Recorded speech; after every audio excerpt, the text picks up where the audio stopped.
I'd like you to close your eyes and imagine. Close your eyes and imagine the soft, gentle breeze dancing along your skin. Take a deep breath and fill your lungs with the cool, clean, fresh air.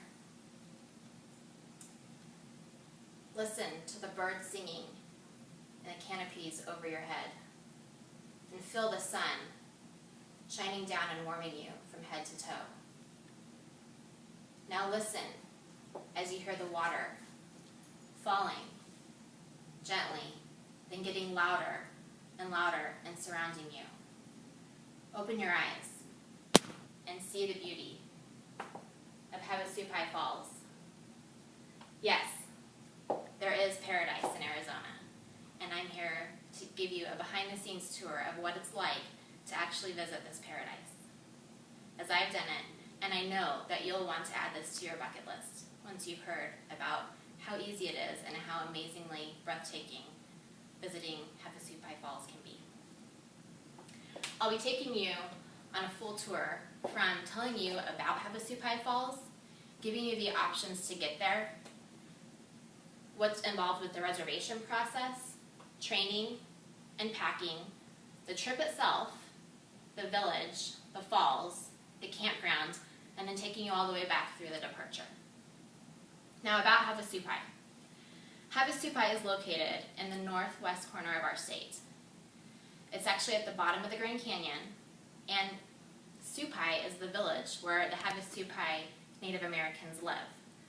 This Native American tribe has been living in this area for the past 800 years, and they've graciously allowed us to come and visit this wonderful place.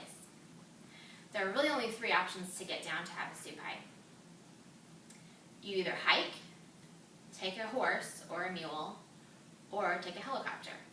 I personally recommend hiking, as that's what I did, and you get to really fully experience the sights, the sounds, the feels for yourself. Reservations are required, as unfortunately, they can only accommodate so many people in the canyon at one time. Now, according to the Grand Canyon Tourist Society, they actually take about 12,000 people per year, but you do have to make reservations. So every year, beginning February 1st, you can go to Havasupai's website and register. You can call them directly and make reservations for when you would like to visit. Now, the reservations are generally going to be sometime between the spring and the fall of that year. It's recommended that you try to avoid the summer, although it's a popular time. It's very, very hot if you're hiking. So I would recommend spring or fall as more of a prime time to hike.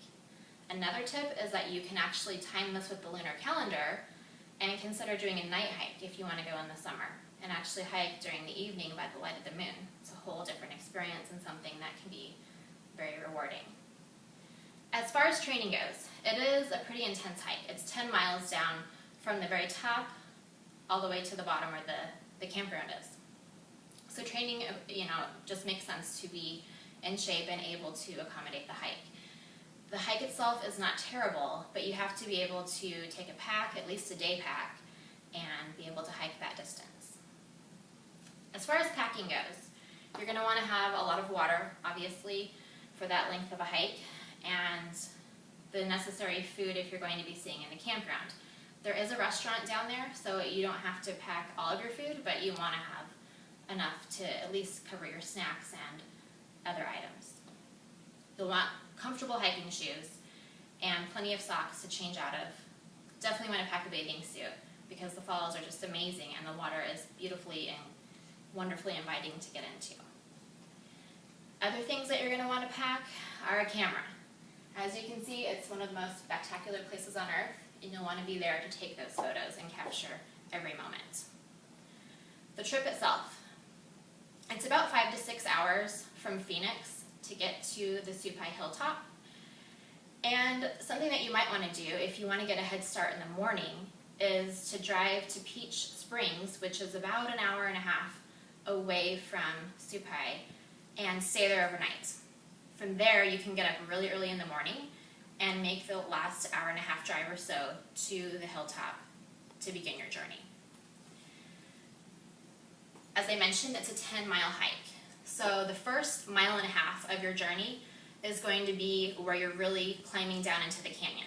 It's pretty steep terrain, and because there are horses and other animals that can be packing items down into the canyon, as that's their only mode of getting things to the village, you're going to want to stay close to the inside and not be crowding the space for those animals. Once you get down that 1.5 miles of steep terrain, it's about 1,000-foot descent, you'll be in the bottom of the canyon for the remainder. And from there, you'll be walking along the creek. It's beautiful. You'll see how beautiful and crystal clear the water is, and it'll give you a glimpse of what's to come. As you progress, you'll eventually reach the village. The village of Supai, as I mentioned, is where the Native Americans live. And so just be gracious and don't be intrusive. Just be respectful of their land. And as you come in, you'll pass through the village and you'll make your way onto the campground, which is another mile or so past the village.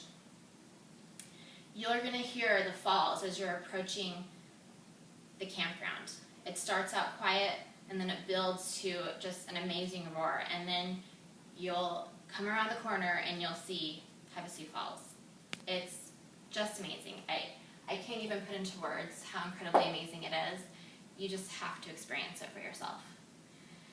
There are 4 different falls in Havasupai. 4 of the main ones are Navajo, the Havasupai Falls, Mooney, and Beaver Falls. Each of them have different characteristics and they change over time depending on flooding and changes with wind and other weather. The campground itself is just a basic campground. You have eco-friendly toilets, you have a place to pitch your tent, and you also have spring water, which I would recommend that you bring a purifying kit to further purify that water. I would recommend staying down there for perhaps a day or 2 before you make your trip back up. On the trip back up, something that you might want to think about, since you are going back uphill, is to perhaps rent one of their meals. You can, for about $200, rent a pack meal, and you can distribute that among your friends and pack up to 4 bags on that to make your ascent a little bit easier. So I hope that this was informative for you and that you can make that, add this to your bucket list. It really is the most amazing and rewarding trip, and it's just a few hours away from us here in Phoenix. Thank you.